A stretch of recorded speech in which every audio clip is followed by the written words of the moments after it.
Netanyahu के खिलाफ गिरफ्तारी वारंट। जी हां, बहुत बड़ी खबर है। आपको बता दें कि मशरिक़ वस्ता से बड़ी खबर आ रही है। इजराइल के मौजूदा वज़ीर आज़म नेतन्याहू को लेकर यह बहुत बड़ी खबर है। नेतन्याहू के खिलाफ गिरफ्तारी वारंट।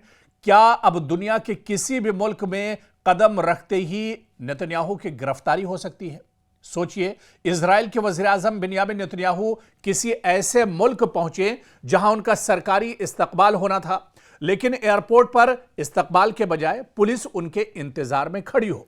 यह कोई दरअसल फिल्मी कहानी नहीं, बल्कि बैनुल अक़वामी फौजदारी अदालत यानी आईसीसी की जानिब से जारी किए गए गिरफ्तारी वारंट से पैदा होने वाली एक इंतहाई पेचीदा कानूनी और सिफारती सूरत हाल है। आईसीसी ने नवंबर में नेतन्याहू और इजराइल के साबिक वज़ीर दिफा युवा ग्लेनेट के खिलाफ गजा की जंग से मुतालिक मुबैना जंगी जराइम और इंसानियत के खिलाफ जराइम के इल्जामात पर गिरफ्तारी वारंट जारी किए थे। अदालत ने इल्जामात को अभी जुर्म साबित होने का हतमी फैसला करार नहीं दिया है, बल्कि यह मुकदमे के मरहले में जारी किया गया गिरफ्तारी वारंट है। अब सवाल यह है कि आखिर ये आईसीसी है क्या और इसके वारंट का मतलब क्या होता है, क्योंकि आईसीसी यानी इंटरनेशनल क्रिमिनल कोर्ट एक मुस्तकिल बैनुल अक़वामी अदालत है जो नस्लकुशी, जंगी जराइम और इंसानियत के खिलाफ जराइम जैसे संगीन जराइम के जिम्मेदार अफराद के खिलाफ कार्रवाई करती है।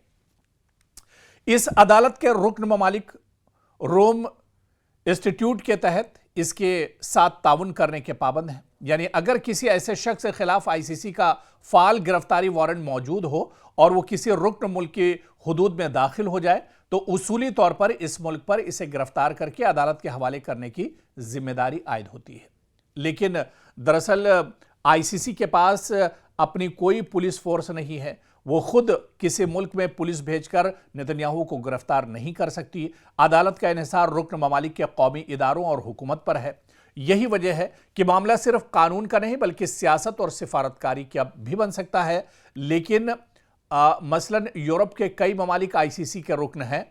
अगर नेतन्याहू इन ममालिक का दौरा करते हैं तो इनके खिलाफ गिरफ्तारी के वारंट की वजह से एक बड़ा कानूनी मसला पैदा हो सकता है। लेकिन किसी मुल्क की हुकूमत यह फैसला भी कर सकती है कि वो आईसीसी के साथ किस हद तक ताउन करेगी। अगर कोई मुल्क गिरफ्तारी नहीं करता तो इसके खिलाफ आईसीसी के पास सियासी या कानूनी दबाव के महदूद रास्ते भी मौजूद होते हैं। लेकिन अदालत के पास अपनी पुलिस नहीं कि वो खुद जाकर इसे गिरफ्तार कर ले। तो दरअसल यहां पर एक नुक्ता बहुत अहम है, एक पॉइंट, क्योंकि दोनों ममालिक आईसीसी की रुकनियत से पैदा होने वाली उमूमी जिम्मेदारियों के तहत पाबंद नहीं है और दोनों ने अदालत के दायरे इख्तियार पर एतराज़ात भी किए हैं। तो जो 125 ममालिक हैं, अगर इन ममालिक में कोई मुल्क एतराज़ करता है नेतन्याहू के दौरे पर और वो नेतन्याहू को अपने मुल्क की हुदूद के अंदर गिरफ्तार करना चाहता है, तो आईसीसी के कानून के मुताबिक, जाविये के मुताबिक, वो नेतन्याहू को कभी भी गिरफ्तार कर सकता है। क्योंकि दुनिया के कई ऐसे ममालिक हैं जिनकी तादाद 100 से ज़्यादा है जिन्होंने नेतन्याहू के खिलाफ गिरफ्तारी वारंट जारी किए हैं। और अगर इस तरह के किसी मुल्क में नेतन्याहू पहुंच जाते हैं तो उनकी गिरफ्तारी आने वाले दिनों में एक तरह से तय मानकर चलिए।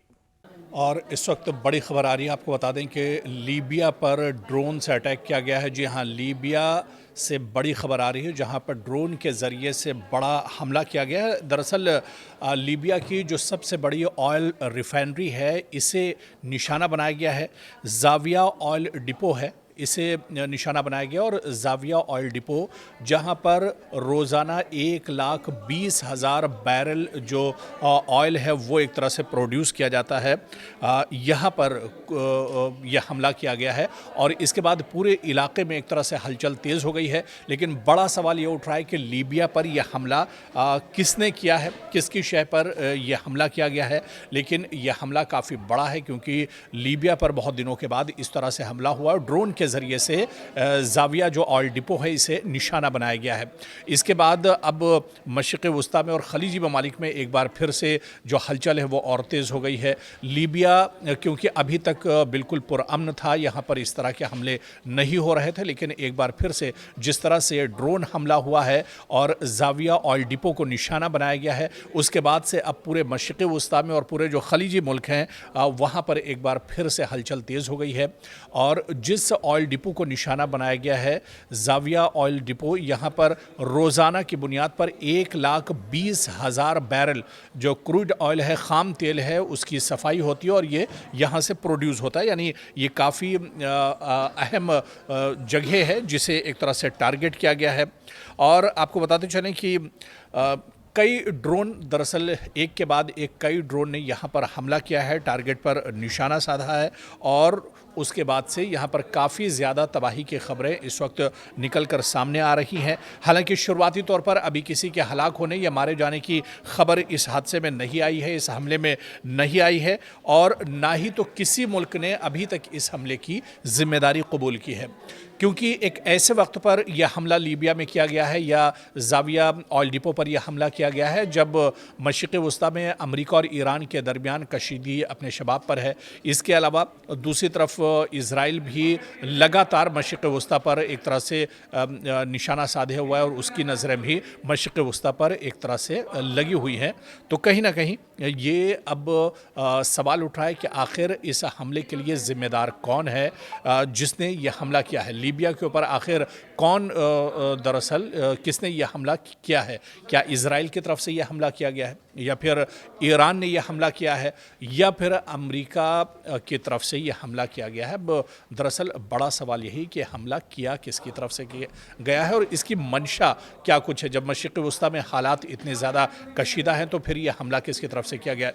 दूसरी एक बड़ी चीज़ इस हमले के पीछे ये भी है कि जब अबनाए हुर्मुज़ पूरी तरह से लॉक है, अबनाए हुर्मुज़ बंद है और दूसरी तरफ रेड सी जो है वो भी पूरी तरह से बंद है और यहाँ पर हूसियों ने इसे पूरी तरह से बंद कर दिया और ऐसे में जब जाविया ऑयल डिपो पर यह हमला किया गया तो एक बार फिर से जो ऑयल है, पेट्रोलियम है, गैस है, इसकी किल्लत एक बार फिर से बढ़ सकती है। क्या जानबूझकर किसी की तरफ से यह हमला किया गया है? क्या वाकई में जिस तरह से पूरी दुनिया में ऑयल और गैस को लेकर एक परेशानी बढ़ी हुई है अबनाए हुर्मुज़ और रेड सी के बंद होने के बाद, क्या जानबूझकर यह हमला किया गया है? इसके पीछे आखिर मंशा क्या कुछ है? जाँच पड़ताल जब होगी और कौन कसूरवार है इस हमले के लिए, किसने ये बड़ा हमला किया है, ये जब जाँच पड़ताल होगी उसके बाद ये तमाम चीज़ें निकल कर सामने ज़रूर आएंगी। लेकिन लीबिया में जिस तरह से ये हमला किया गया है, क्योंकि आप देखिए ये बड़ा हमला है और काफ़ी दिनों के बाद लीबिया में इस तरह का ये हमला हुआ है, जिसके बाद अब हलचल काफ़ी ज़्यादा बढ़ गई है।